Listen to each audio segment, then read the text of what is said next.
All right, everybody, welcome back. So, have you ever gotten to the checkout at the store and you know you need bags, but you're digging through your purse or whatever trying to find your reusable bags? Yeah, Happens to me all the time. But what if I told you California is over it?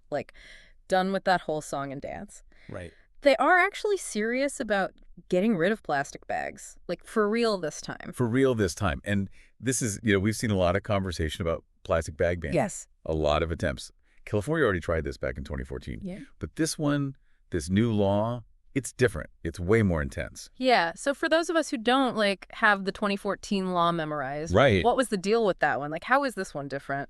So back in 2014, California banned those super thin plastic bags, like the ones that if you breathe on them wrong, they rip. Oh, yeah. Stores could still sell thicker plastic bags, though, the ones they always market as reusable. Oh, like the ones that are like, oh, I'll just... I'll just use this from now on. Yeah, my lunch or whatever. Yeah, exactly.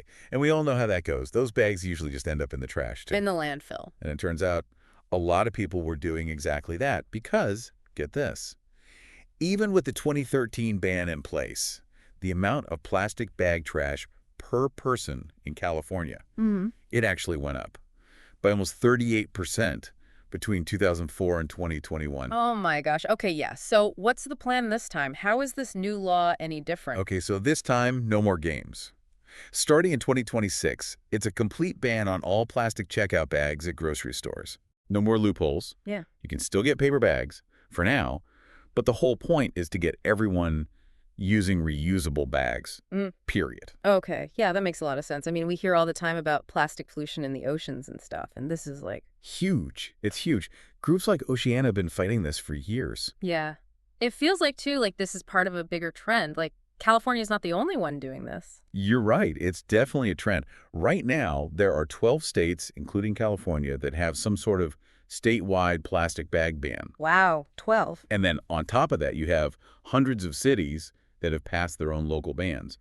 So it really seems like the future's going this way. So it sounds like this isn't just some, out-of-touch lawmakers making decisions. It seems like people actually want this. Yeah. There was a quote from Jen Engstrom from the California Public Interest Research Group. She said, "Plastic bags create pollution in our environment and break into microplastics that contaminate our drinking water and threaten our health." See, that's what gets me. Because I feel like everybody thinks, oh, plastic bags, but it's bigger than that. It's in our water. Yeah. And it's interesting, we were talking about Governor Newsom earlier and his history with this issue. Right. It's pretty wild that this new law basically just builds on something that he did almost 20 years ago. It's a direct line. Back in 2007, when he was the mayor of San Francisco, he spearheaded this huge push for the first citywide plastic bag ban in the entire U.S. Oh, wow. It's amazing to see how that local action led to this big statewide change. And who knows, maybe it'll spread even further. Totally. Okay, so big picture time. Yeah. We've talked about all these details, but what does this all really mean? It's more than just bags, right? Absolutely. It's about changing how we do things. It's about making choices that are better for the planet. And, strong environmental policy is actually working. Yeah. So let's say this ban is successful. It gets people to actually switch to reusable bags. Then what? Ooh, good question. What's next? Plastic straws. Plastic cutlery. It really makes you think about what else could be on the chopping block and how that would change things for businesses and for us regular people, too.